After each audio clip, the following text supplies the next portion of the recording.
Good evening student, मैं Vikram Singh, chemistry lecturer, Rajasthan agriculture classes के digital platform पर आपका स्वागत करता हूं।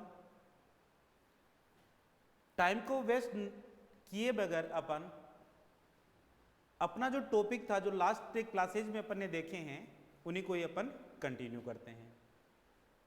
अपन जिस टॉपिक की बात कर रहे थे वो अपने पास में है हाइड्रोकार्बन। हाइड्रोकार्बन में अपन ने नोट किया कि हाइड्रोकार्बन होते क्या है, उनको कैसे क्लासिफाई किया गया है, उनके नाम या उनको नोमेनक्लेचर उनका कैसे किया जाता है, उनके कॉमन नेम कैसे लिखे जाते हैं, उनके आईयूपीएसी जो नेम है वो कैसे लिखे जाते हैं। आज अपन जो बात कर रहे हैं उनके एक एक जो पार्ट्स की अपन बात कर रहे हैं। जैसा कि अपन ने नोट किया था कि हाइड्रोकार्बन जो होते हैं वो अपने पास में मोस्ट ऑफ टू पार्ट्स में डिवाइड है। फर्स्ट ऑल अपन ने जो रखा था वो रखा था अपन ने पास में एलिफेटिक हाइड्रोकार्बन। एलिफेटिक हाइड्रोकार्बन को अपन ने डिवाइड किया था, या अपन यूं कहें कि aliphatic hydrocarbon also divide into part. There is first saturated hydrocarbon and another hand, और second part is unsaturated hydrocarbon. आज अपन जो बात कर रहे हैं वो सैचुरेटेड हाइड्रोकार्बन की बात कर रहे हैं। तो अपन स्टार्ट करते हैं यहां से सैचुरेटेड हाइड्रोकार्बन। सैचुरेटेड हाइड्रोकार्बन, आज अपन जो बात कर रहे हैं वो बात कर रहे हैं सैचुरेटेड हाइड्रोकार्बन की। सैचुरेटेड हाइड्रोकार्बन में जैसा अपन ने क्लासिफिकेशंस में नोट किया था वो अपने क्या था आपके पास में एल्केन। क्या है अपने पास में यहाँ पर एल्केन। तो सैचुरेटेड हाइड्रोकार्बन में अपन ने जिसकी बात की थी वो क्या था, एल्केन था। एल्केन में होता क्या है, अपन बात करते हैं यहां से एल्केन की।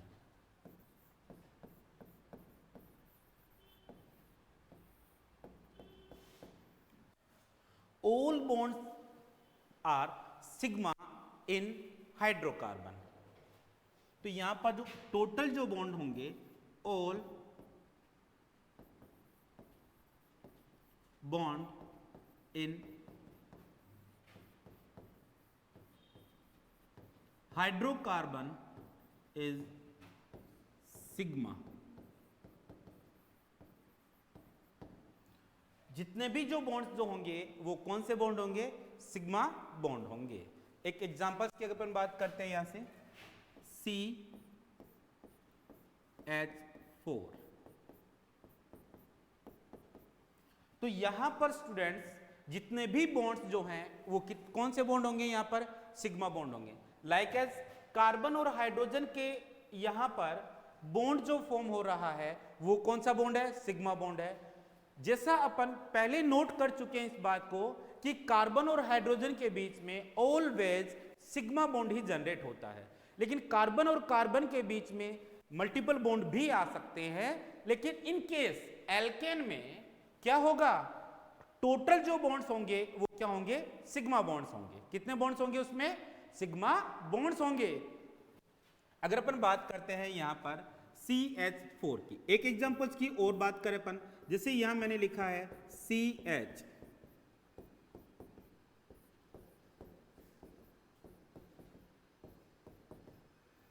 एग्जाम्पल अपने पास में CH3 सिंगल बॉन्ड CH3। कितने टोटल कार्बन है, यहां से 2 कार्बन हैं। और जैसा कि अपन ने आईयूपीएसी में नोट किया था, इसको नाम है वो क्या होगा, इथेन। इसका जो नाम होगा वो क्या होगा, इथेन नाम होगा। यहां जितने भी बॉन्ड अपन नोट कर रहे हैं, जैसे कार्बन और हाइड्रोजन के बीच का बॉन्ड होगा वो भी सिग्मा बॉन्ड होगा। कार्बन और हाइड्रोजन के बीच में तो ऑलवेज क्या होते हैं, सिग्मा बॉन्ड होते हैं, सिंगल बॉन्ड्स होते हैं। लेकिन एल्केन के केस में जो स्पेसिफिक जो कैरेक्टर है वो क्या है अपने पास में यहां से, कि कार्बन और कार्बन के बीच में भी जो बॉन्ड होगा वो कौन सा बॉन्ड होगा, सिग्मा बॉन्ड होगा। कौन सा बॉन्ड होगा, वो सिग्मा बॉन्ड होगा। यहां पर ये है अनसैचुरेटेड हाइड्रोकार्बन को से डिफर करता है एल्केन को। अनसैचुरेटेड हाइड्रोकार्बन में क्या होगा कि यहां पर कार्बन और कार्बन के बीच में मल्टीपल बॉन्ड्स है वो प्रेजेंट होंगे। लाइक एज डबल बॉन्ड भी हो सकता है वहां पर और ट्रिपल बॉन्ड भी हो सकता है। लेकिन इन केस एल्केन में कार्बन और कार्बन के बीच का जो बॉन्ड होगा वो क्या होगा, सिग्मा बॉन्ड होगा, सिंगल बॉन्ड होगा।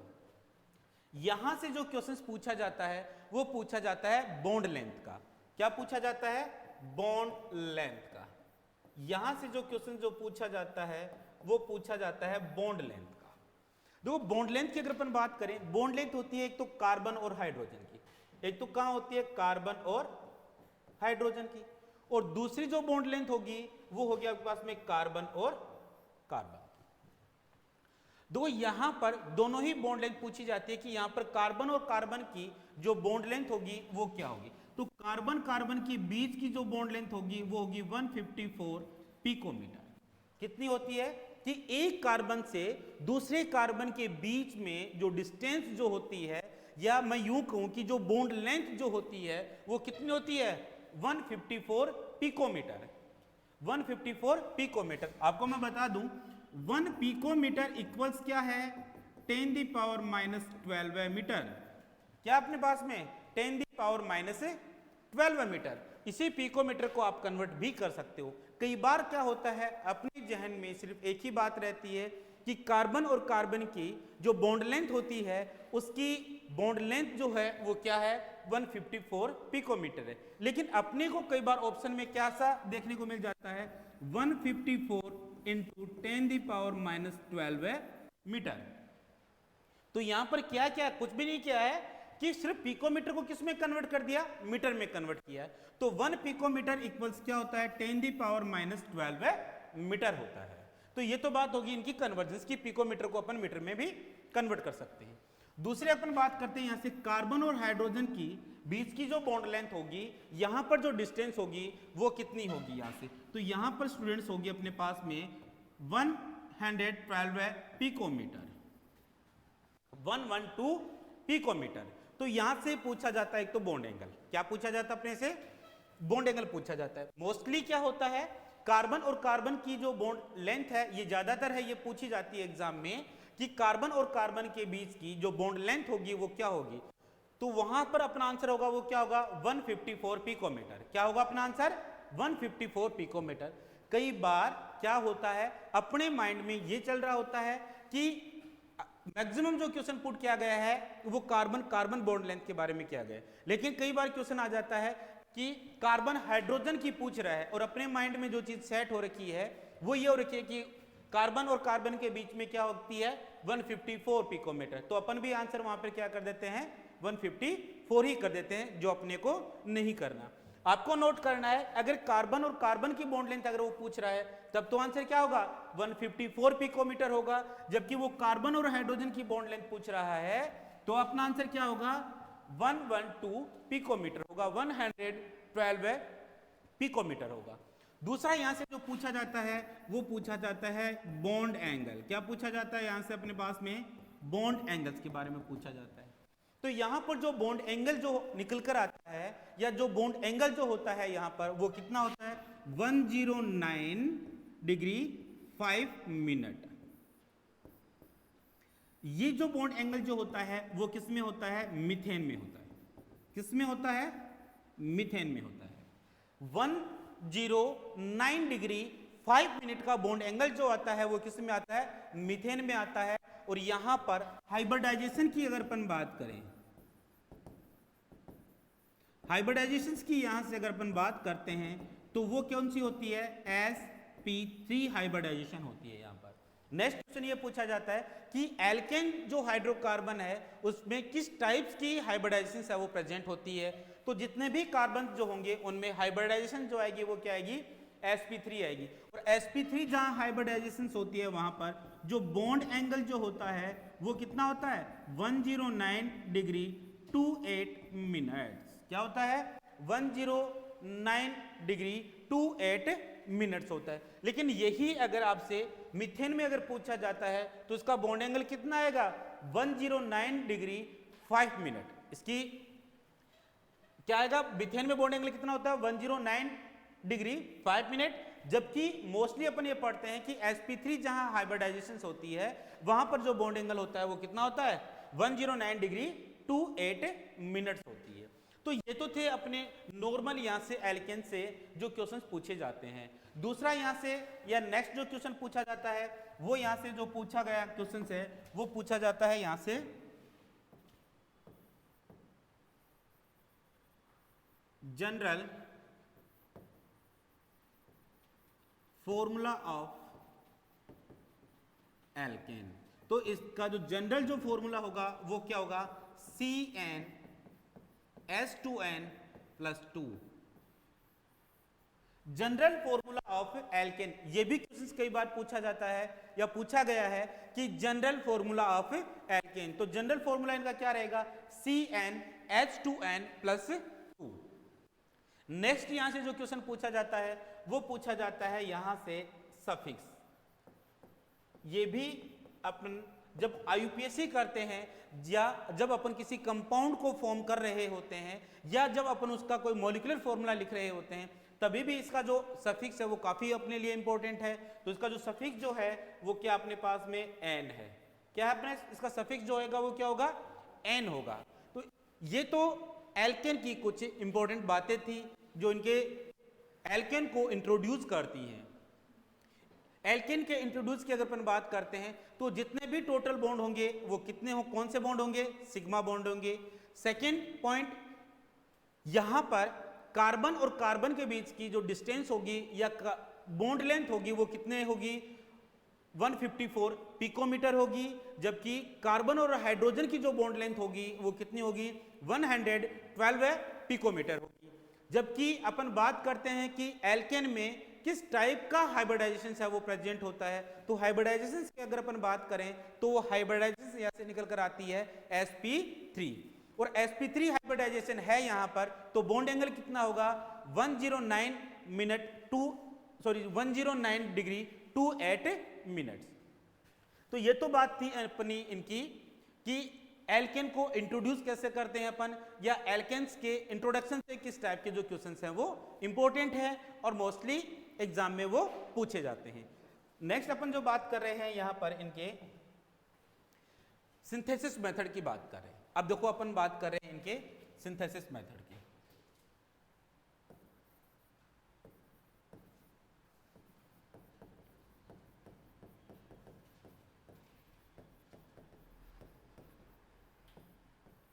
सिंथेसिस मेथड ऑफ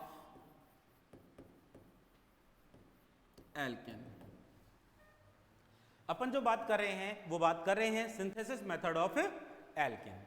तो एल्कोन को फॉर्म करने के लिए कुछ मेथड हैं जिनको आज अपन पढ़ने वाले हैं। तो उसी के ही फर्स्ट मेथड की बात कर रहे हैं अपन यहां से। इसका जो फर्स्ट मेथड होगा वो होगा आपके पास में फ्रॉम अनसैचुरेटेड हाइड्रोकार्बन। सेकंड इसका जो मेथड जो होगा वो होगा फ्रॉम एल्काइल हैलाइड। सेकंड इसका जो मेथड जो है वो है फ्रॉम एल्काइल हैलाइड। और थर्ड इसका जो मेथड है वो कौन सा है,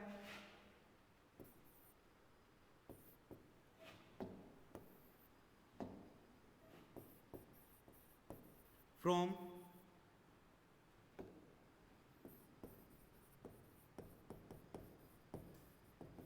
कार्बोक्सिलिक एसिड। कार्बोक्सिलिक एसिड में अपन यहां से टू टाइप्स की टर्म्स पढ़ेंगे। फर्स्ट जो टर्म्स जो होगी वो तो होगी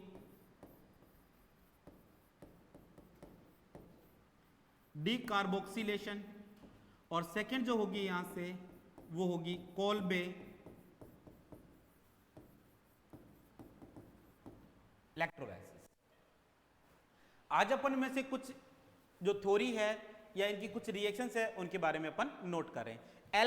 एल्केन को फॉर्म करने के लिए 3 मेथड्स जो हैं वो यूज किए गए हैं मोस्टली, और यहां से अक्सर जो क्वेश्चंस हैं वो पूछे भी जाते हैं। फर्स्ट बात करें फ्रॉम अनसैचुरेटेड हाइड्रोकार्बन। सेकेंड इसका जो मेथड है वो होगा फ्रॉम एल्काइल हैलाइड। थर्ड जो इसका मेथड है वो होगा फ्रॉम कार्बोक्सिलिक एसिड। और कार्बोक्सिलिक जो एसिड होता है उसमें भी 2 टाइप्स अपने पास में, फर्स्ट डीकार्बोक्सिलेशन और सेकंड इसका जो पार्ट होगा वो होगा फ्रॉम कोल्बे इलेक्ट्रोलाइसिस। फर्स्ट इसका जो पार्ट है वो तो कौन सा है, डीकार्बोक्सिलेशन, और सेकंड जो पार्ट है वो क्या है, कोल्बे इलेक्ट्रोलाइसिस। स्टार्ट करते हैं अपन अपने फर्स्ट पॉइंट से। तो फर्स्ट इसका जो पॉइंट जो दे रखा है, फ्रॉम अनसैचुरेटेड हाइड्रोकार्बन।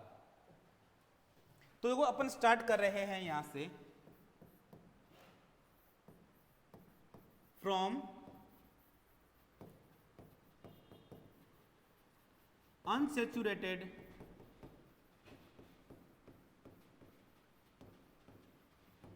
हाइड्रोकार्बन। अपन जो बात कर रहे हैं अनसैचुरेटेड हाइड्रोकार्बन। जैसा कि अपन ने क्लासिफिकेशंस में नोट किया था कि जो अनसैचुरेटेड जो हाइड्रोकार्बन है, अनसैचुरेटेड जो कंडीशन जो है वो क्या है, कि अनसैचुरेटेड जो है वो क्या होता है, या मैं यूं कहूं कि अनसैचुरेटेड हाइड्रोकार्बन क्या है। What is unsaturated hydrocarbon. पहले अपने को पता होना चाहिए कि जो अनसैचुरेटेड हाइड्रोकार्बन जो है वो है क्या। तो अनसैचुरेटेड हाइड्रोकार्बन क्या है कि व्हेन 2 और more than 2 pi bond are present in a hydrocarbon is called unsaturated hydrocarbon. तो इसकी जो डेफिनेशन मैं लिख देता हूं यहां से पहले अपन। अनसैचुरेटेड हाइड्रोकार्बन की जो डेफिनेशन होगी वो क्या होगी, व्हेन 2 और more than 2 pi bond are present in a hydrocarbon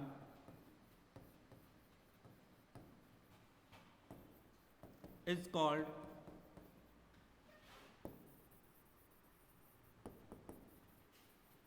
unsaturated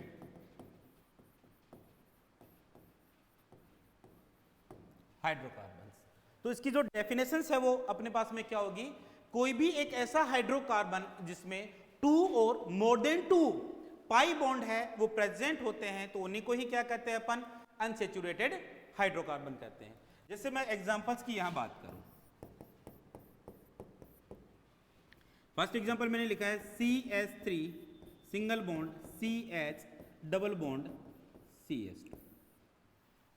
यहां अगर अपन बात करें कि यहां पर एक तो सिग्मा है, एक जो बॉन्ड है, जो नीचे वाला जो बॉन्ड है वो तो कौन सा है, सिग्मा है, और ऊपर का जो बॉन्ड होगा वो कौन सा बॉन्ड होगा, पाई बॉन्ड होगा। तो यहां पर तो ओनली एक पाई बॉन्ड है, फिर भी अपने पास में ये क्या है, अनसैचुरेटेड।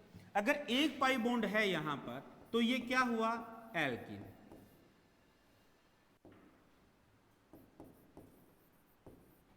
अगर सेकंड एग्जांपल्स की अपन बात करें यहां पर CH3 single bond C triple bond CH, यहां देखें कि क्या है। तो यहां पर अपने पास में क्या है कि जो बीच में है बेटा वो तो क्या होगा, सिग्मा बॉन्ड होगा। बाकी ऊपर और जो नीचे जो बॉन्ड है वो कौन से हैं, पाई बॉन्ड है। कौन से बॉन्ड होंगे यहां पर, ये पाई बॉन्ड होंगे। तो यहां पर क्या है, 2 पाई बॉन्ड्स हैं। कितने पाई बॉन्ड्स हैं यहां पर, 2 पाई बॉन्ड है। अगर 2 पाई बॉन्ड हैं तो इनको अपन किस नाम से जानते हैं, एल्काइन। और क्लासिफिकेशंस में अपन ने यही पढ़ा था कि अनसैचुरेटेड हाइड्रोकार्बन जो होते हैं उनमें एक तो किसको अपन ने रखा था, एल्कीन को, और दूसरा अपन ने किसको रखा था, एल्काइन को।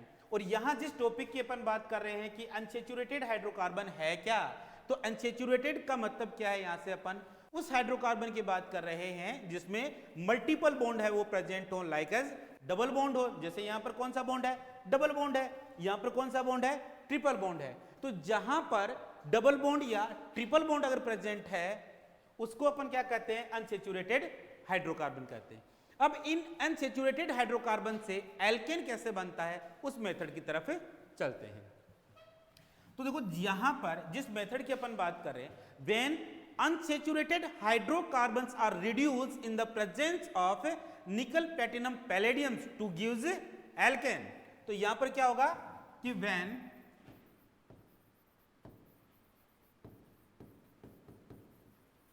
unsaturated hydrocarbons are reduce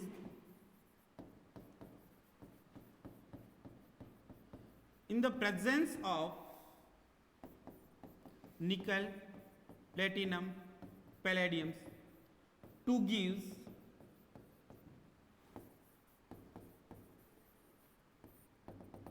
alkanes। जब अनसेचुरेटेड हाइड्रोकार्बन को अपन रिड्यूस करते हैं, जब यहां पर अनसेचुरेटेड हाइड्रोकार्बन्स को अपन क्या करते हैं, रिड्यूस करते हैं। रिड्यूस का मतलब क्या है यहां पर, रिडक्शन से है। मतलब क्या है यहां पर कि अनसेचुरेटेड हाइड्रोकार्बन का अपने को क्या करना है, यहां पर रिडक्शन करना है। क्या करना है, रिडक्शन करना है। अनसेचुरेटेड हाइड्रोकार्बन का अपने को क्या करना होगा, यहां पर रिडक्शन। जैसे ही अपन रिडक्शंस करते हैं तो अपने पास में वो क्या देता है, एल्केन बनता है। अपन बात करें जैसे यहां से मैंने लिखा है, यहां से एक CH3 single bond CH double bond CH2, क्या है, CH3 single bond CH double bond CH2। इसका क्या करना है, रिडक्शन। रिडक्शन का मतलब क्या होता है, addition of H2, addition of H2। तो यहां से अपन इसमें दो जो हाइड्रोजन्स है वो यहां से क्या कर रहे हैं, ऐड कर रहे हैं। देखो एक इजी सी ट्रिक है अपने पास में, वो क्या होती है कि जब ट्रिपल बॉन्ड जो है वो डबल बॉन्ड में कन्वर्ट होगा, और डबल बॉन्ड जो होता है वो क्या होता है, सिंगल बॉन्ड में कन्वर्ट होता है। यहां से इंपॉर्टेंट जो है, यहां नोट कर देता हूं मैं, जब एक पाई बॉन्ड क्लीवेज करो, जब एक पाई बॉन्ड अगर आप क्लीवेज करते हो तो वो क्या बनाता है, दो सिग्मा बॉन्ड को जनरेट कर देता है।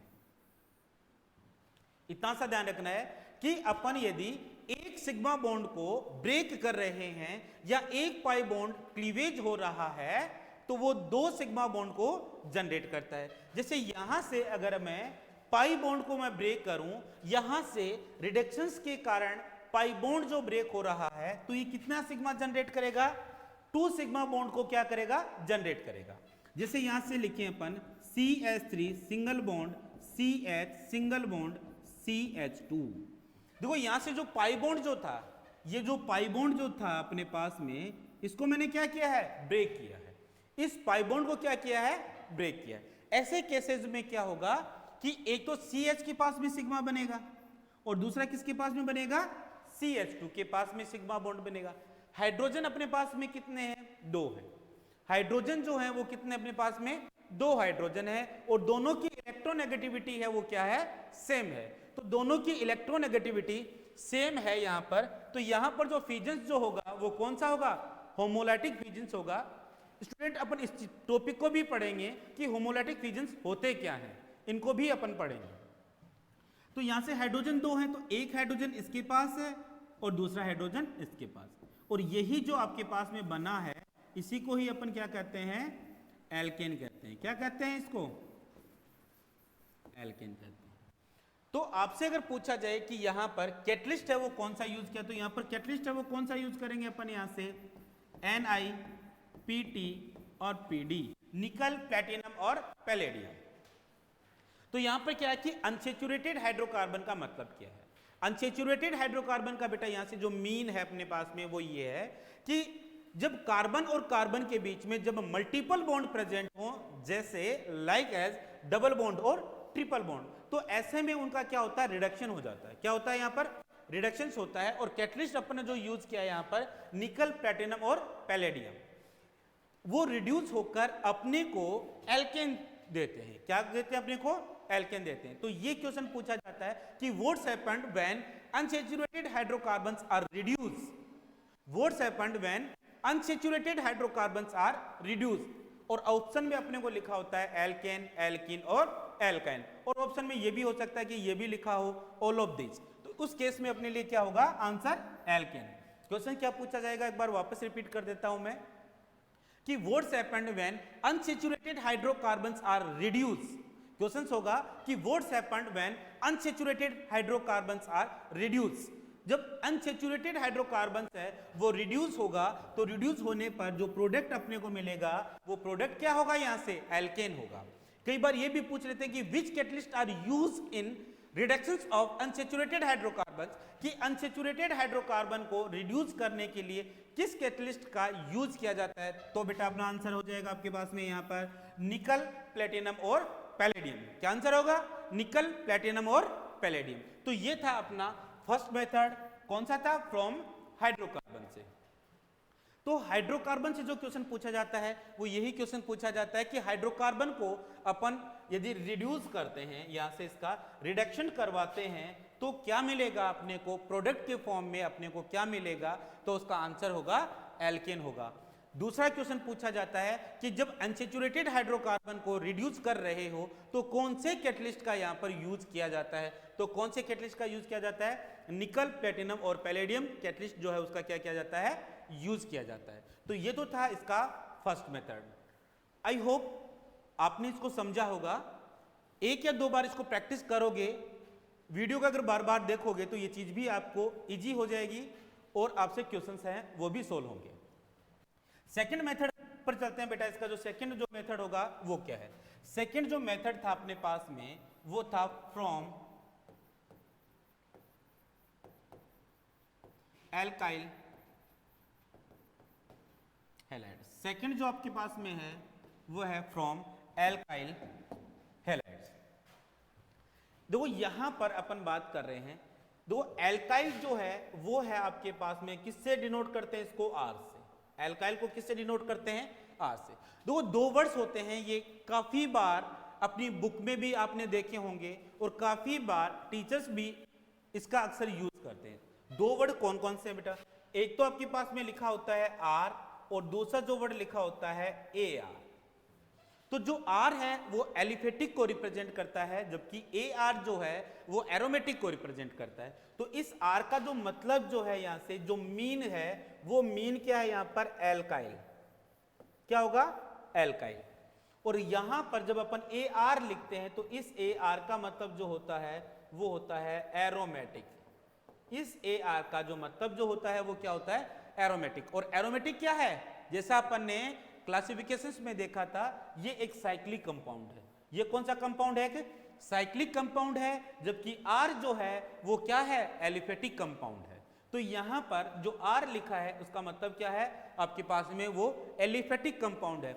अब एलिफेटिक कंपाउंड की अगर अपन बात करते हैं तो वहां पर एल्केन भी हो सकता है, एल्किन भी हो सकता है, एल्काइन भी हो सकता है, या मैं यूं कहूं कि वहां पर सैचुरेटेड भी हो सकता है या अनसैचुरेटेड भी हो सकता है।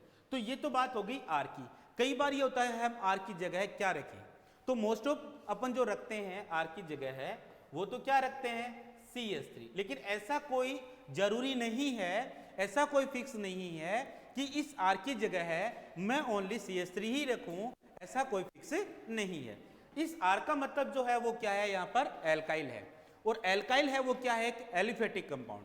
क्या है? कि एलिफेटिक है। एलिफेटिक में आर की जगह है अपन नोट कर सकते हैं, एल्केन भी कर सकते हैं, एल्किन भी कर सकते हैं और एल्काइन भी कर सकते हैं। हेलाइड की अगर अपन बात करते हैं तो हेलाइड किनको कहते हैं अपन? एक्स को। हेलाइड है वो क्या है? एक्स को है।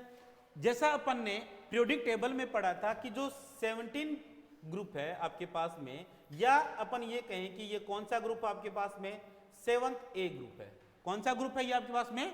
7th A ग्रुप है। तो ये जो 7th A ग्रुप है, इस 7th A ग्रुप को अपन क्या कहते हैं? हैलोजन कहते हैं। इसको क्या कहते हैं? हैलोजन कहते हैं इसको। तो जो 7th A ग्रुप जो है उसी को क्या कहते हैं? हैलोजन। अगर ये इस फॉर्म में लिखे गए हैं X2 फॉर्म में, तब तो ये क्या है? हैलोजन है। तब तो इसको अपन क्या लिखते हैं? हैलोजन। लेकिन जब ये हैलोजन किसी भी ग्रुप के साथ में अगर जुड़ा रहता है, ऐड रहता है, अब इस हैलोजन को अपन क्या कहेंगे? यहां पर हैलाइड कहेंगे। क्या कहेंगे इसको? हैलाइड कहेंगे। ध्यान देना कि कई बार तो इस X को अपन हैलाइड कहते हैं, तो कई बार इसको क्या कहते हैं अपन? हैलोजन कहते हैं।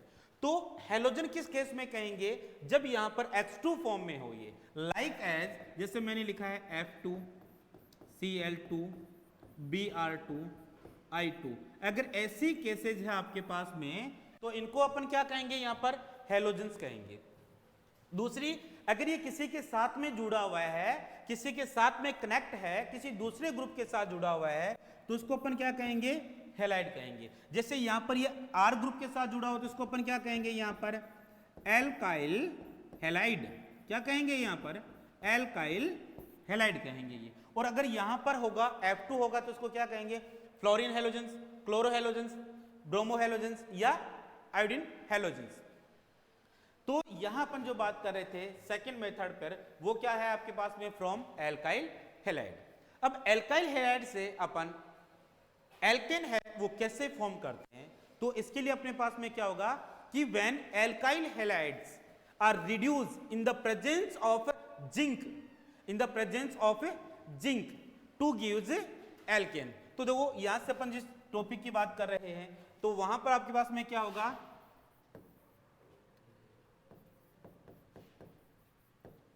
एल्काइल हेलाइड्स, तो यहां से क्या होगा when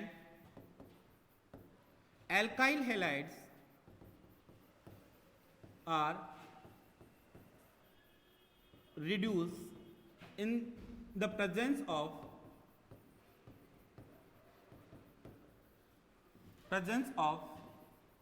zinc and H plus to gives alkane। जब एल्किल हैलाइड की रिएक्शंस अपन किसके साथ कराते हैं, एल्काइल हैलाइड को जब अपन रिड्यूस कराते हैं, जब एल्काइल हैलाइड को अपन रिड्यूस कराते हैं, देखो रिएक्शंस देखते हैं यहां से क्या होगी, ये है आपके पास में एल्काइल हैलाइड, इसका अपन क्या करा रहे हैं रिडक्शन करा रहे हैं, क्या करा रहे हैं रिडक्शन।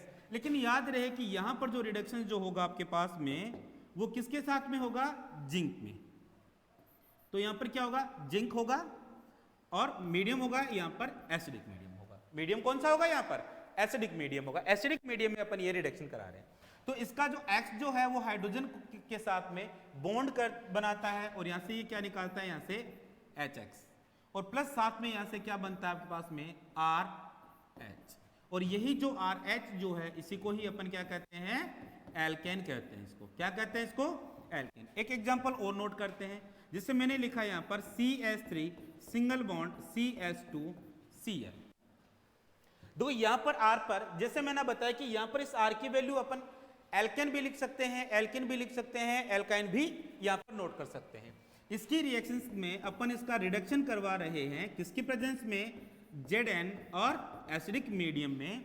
तो यहां से क्या होगा H और Cl मिलकर यहां से क्या बन जाएगा HCl प्लस यहां से क्या बन जाएगा अपने पास में CH3 सिंगल बॉन्ड CH2H और इसी को ही अपन क्या कहते हैं एल्केन, इसी को ही क्या कहते हैं अपन एल्केन कहते हैं। यहां से एक है कि फ्लोरीन जो है वो इस टाइप की रिएक्शंस को रिप्रेजेंट नहीं करता।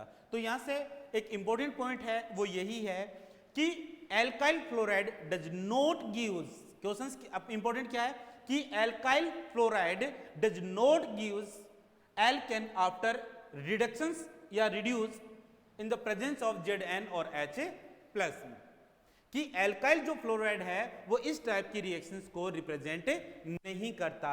और ये क्वेश्चन भी कई बार पूछा जाता है कि कौन सा हैलाइड है, कौन सा एल्काइल हैलाइड है जो एल्केन्स फॉर्म नहीं करता, तो अपने पास में क्या होगा RF, क्या होगा इसके लिए RF। Alkyl fluoride does not gives alkane after reduction, कि एल्काइल फ्लोराइड जो है वो एल्केन नहीं फॉर्म करता आफ्टर रिडक्शंस। ये कई बार पूछा है कि कौन सा हैलाइड है, कौन सा एल्काइल हैलाइड है जो रिडक्शंस पर एल्केन को फॉर्म नहीं करता, तो उसके लिए क्या होगा एल्काइल फ्लोराइड होगा। आज की क्लास में इतना ही, बाकी के जो टॉपिक्स हैं इनके जो मेथड हैं वो अपन नेक्स्ट क्लास में करेंगे। आज के लिए सिर्फ इतना ही। जय हिंद जय भारत।